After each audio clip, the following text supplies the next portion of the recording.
The Gospel reading for March 30th, 2025. Today is the fourth Sunday of Lent, a reading from the Holy Gospel according to Luke. Tax collectors and sinners were all drawing near to listen to Jesus, but the Pharisees and scribes began to complain, saying, "This man welcomes sinners and eats with them." So to them Jesus addressed this parable.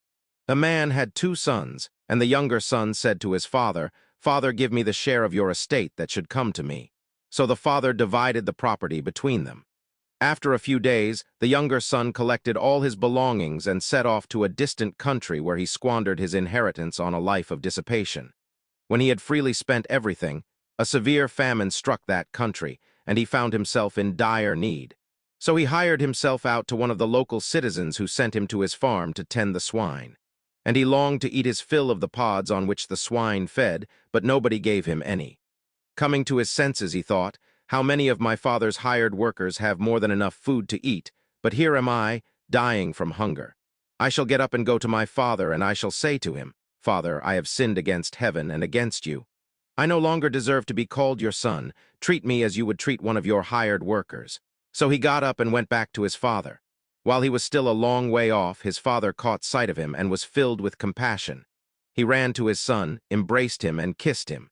His son said to him, 'Father, I have sinned against heaven and against you. I no longer deserve to be called your son.' But his father ordered his servants, 'Quickly bring the finest robe and put it on him. Put a ring on his finger and sandals on his feet.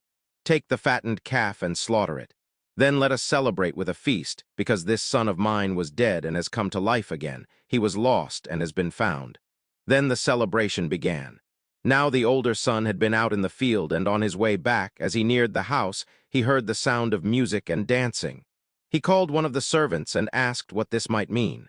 The servant said to him, 'Your brother has returned, and your father has slaughtered the fattened calf because he has him back safe and sound.'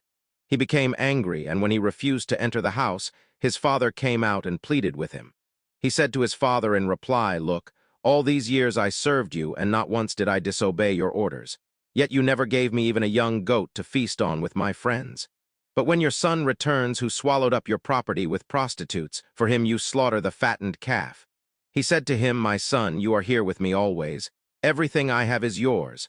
But now we must celebrate and rejoice because your brother was dead and has come to life again. He was lost and has been found.' Let's pray together. Most loving and compassionate Lord, tax collectors and sinners were drawn to you. They found in you someone who could free them from the burdens they carried within. Please help me to see myself as one of those humble souls in need of you and your mercy. I reject my pride that leads me to self-justification and pray for humility so that I can come to you and gladden the heart of the Father in heaven. Jesus, I trust in you.